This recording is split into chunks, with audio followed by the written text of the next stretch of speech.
ماشومان د یو هیواد راتلونکي ګڼل کیږي او د نړۍ په زیاترو هیوادونو کې حقونو ته زیاته پاملرنه کیږي، خو افغان ماشومان بیا تر ډیره د ژوند کولو له اسانتیاو څخه بې برخې دي.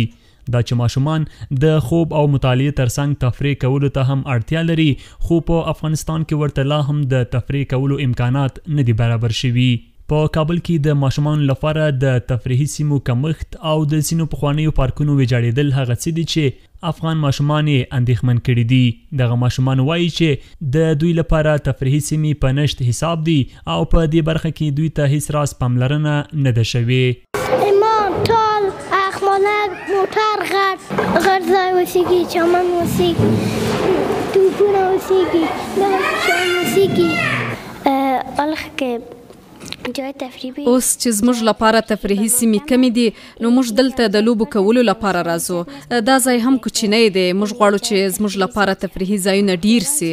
دلته ځینې هغه شیان چې ما په نورو لویو تفریحي ځایونو کې لیدلي دلته نسته.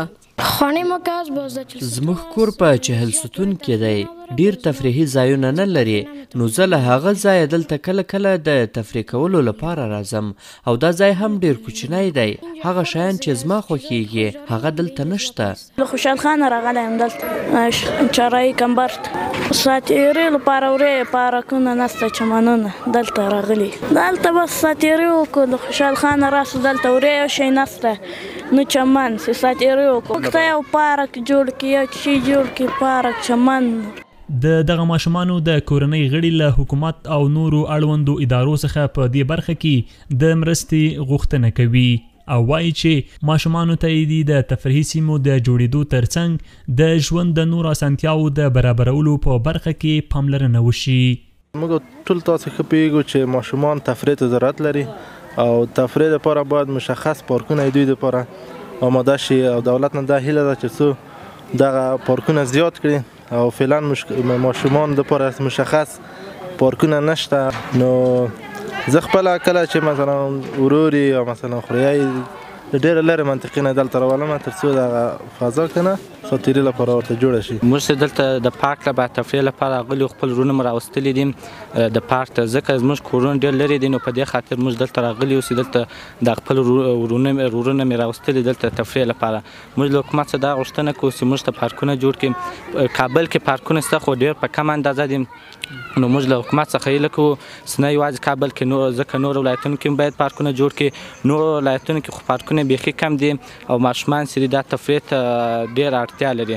دا په خوشحال خان مینه کې د ماشومانو لپاره د یوې مېرمنې په شخصي لګښت او کمو امکاناتو جوړ شوی هغه تفریحي پارک دی چې هر ورځ ورته ډیری کورنۍ خپل ماشومان د تفریح کولو لپاره راولي. د دغه پارک مسؤله وایي دغه کار یې د ماشومانو د روحي لوړولو لپاره کړی دی.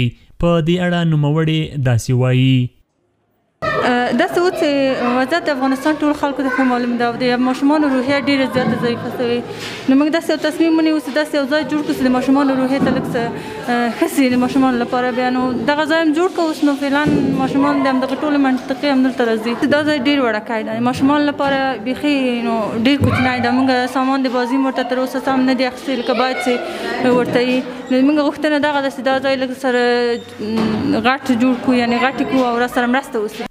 د ماشومانو د برخې متخصص ډاکټر هارون نعمت هم د ماشومانو لپاره لوبي او د تفریحي سیمو شتون اړین بولي او وایي چې ماشومان د خوب او مطالعې کولو ترڅنګ په 24 ساعتونو کې له یوه څخه نیولې بیا تر 2 ساعتونو تفریح کولو ته اړتیا لري او دا چاره د دوی په روح او روان ډیر مثبت اغیز لري.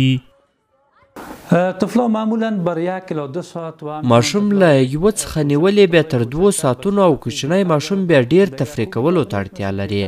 د تفریح کولو ګټې دا دي چې ماشوم ته جرأت ورکوي، تکړه او فعاله وي، تازه او روح یې ارامه وي، یو وخت عقلي ودې ته رسیږي چې بالاخره کشفیات کوي. خو که ماشوم تفریح ونه کړي او بند وساتل شي هغه خپل جرأت له لاسه ورکوي، خفه، زړه تنګی او ویریدونکی وي. با جرأت می باشه، دستش همیشه بلند می باشه.